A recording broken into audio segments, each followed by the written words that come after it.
প্রিয় নবম এবং দশম শ্রেণীর শিক্ষার্থীরা, বিশেষ করে এসএসসি 2026 পরীক্ষার্থী যারা রয়েছে, তোমাদের জন্য আগামী পরীক্ষার সংক্ষিপ্ত প্রশ্ন দেখতে পাচ্ছ। এই যে প্রশ্নগুলো আমি 2026 পরীক্ষার্থীদের জন্য বিশেষ করে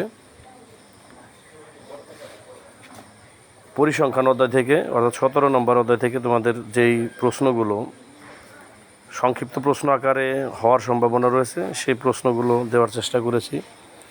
দেখতে পাচ্ছ প্রশ্নগুলো, ভিডিওগুলোকে পজ করে তারপর জুম করলে হয়তো লেখাগুলো পরিষ্কার আসবে। দেখতে পাচ্ছ এই প্রশ্নগুলো উত্তর সহ এখানে দেওয়ার চেষ্টা করেছি। উত্তরগুলো স্পষ্ট বোঝানো হয়েছে এখানে।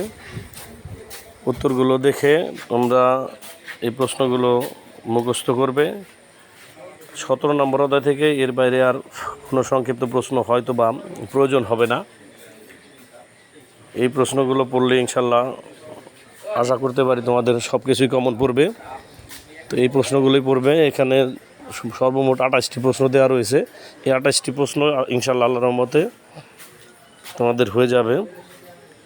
28টি প্রশ্ন পড়লেই আর প্রশ্নর প্রয়োজন হবে না ইনশাল্লাহ। তো তোমাদেরকে এর আগেও আমি বিশেষ করে সায়েন্সের স্টুডেন্ট যারা, তাদেরকে ফিজিক্স, কেমিস্ট্রি, বায়োলজি এই প্রশ্নগুলো দেওয়ার চেষ্টা করব। সাজেশনগুলো বা নোট আকারে, প্রতি অধ্যায়ভিত্তিক নোট আকারে এখানে আমি সাবমিট করব। তোমরা এই সাপোর্টটা পাবে। ধন্যবাদ জানাচ্ছি তোমাদের সকলকে। চ্যানেলটিকে সাবস্ক্রাইব করে চ্যানেলের সাথেই থাকবে। ধন্যবাদ সকলকে।